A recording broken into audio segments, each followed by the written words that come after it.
যাদেরকে ইসলামের বা যত নবীদের বাধা দিয়েছে তিন শ্রেণীর মানুষ। কয় শ্রেণীর মানুষ? তিন শ্রেণীর।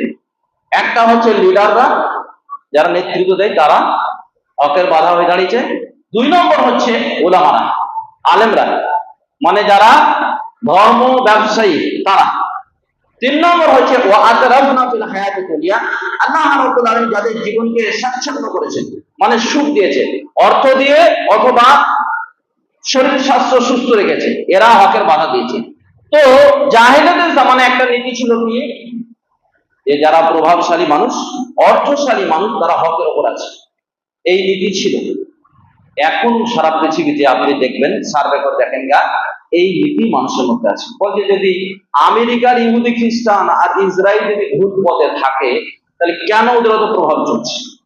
স্বাভাবিক মানুষের বিবেক এটাই কাজ করবে, যে কেন ওদের প্রভাব চলছে, আর মুসলিমদেরকে কেন তো মারছে, কেন, কি কারণে মারছে? মুসলিমরা তো কম বেশি তো ভালো পথে আছে, স্বাভাবিক আপনার বেরেন এটাই বলবো। এটা জাহেলিয়াতের জামানাতে ছিল। জাহেলিয়াতের জামানাতেও এই নীতি ছিল, যে তারা মনে করতো যে প্রভাবশালী মানুষ, নেতা নেতৃত্ব মানুষ, হ্যাঁ, এদের অনেক প্রভাব আছে, সমাজের লোক মানে, সমাজের মধ্যে গুরুত্ব দেয়, সমাজ এদের কথা শুনে, তাহলে যদি হক হতো তাহলে ওরা গ্রহণ করতো। এবং তারা বলতো, কোরআনে কয়েকদিন আগে পড়ালাম, সূরা যুখরুফের সময় এসেছে, যদি মুহাম্মদ সাল্লাল্লাহু আলাইহি ওয়াসাল্লাম হক হতো, যদি কোরআন হতো, লা সালাফুনা ইলাইহি, আমরা তাদের আগে যেতাম, আগে কবুল করতাম।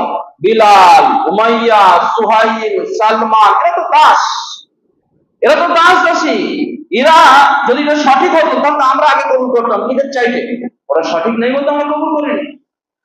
এটা জাহেলিয়াতের জামানায় ছিল, আজকের জামানাতেও আমাদের আছে।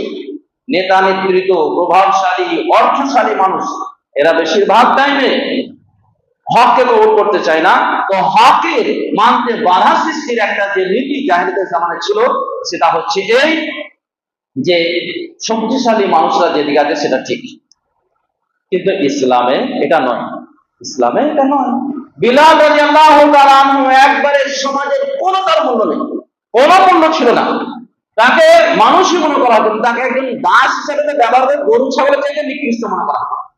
তারপরেও বিলাল রাদিয়াল্লাহু তাআলা যেই সম্মান আল্লাহ সুবহানাহু ওয়া তাআলার কাছে পাবে, সেই সম্মান উতবা সাইবা পাবে না। যাদের সমাজে অনেক প্রভাব ছিল, আবু জাহেলের অনেক প্রভাব ছিল, তারা সেই সম্মান আল্লাহর কাছে পাবে না, মর্যাদা পাবে না। আল্লাহ তাদেরকে দুনিয়াতে জান্নাতে বলে ঘোষণা করতেছে, যারা জান্নাতে যাবে।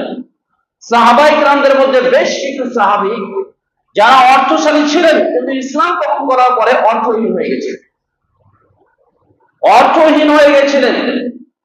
যেমন এক সাহাবী, নামটা মনে আসছে না, যিনি হচ্ছে মদিনায় রাসূলুল্লাহ সাল্লাল্লাহু আলাইহি ওয়াসাল্লামের যাওয়ার আগে তাকে দায়ী করে রাসূলুল্লাহ সাল্লাল্লাহু আলাইহি ওয়াসাল্লাম পাঠিয়েছিলেন।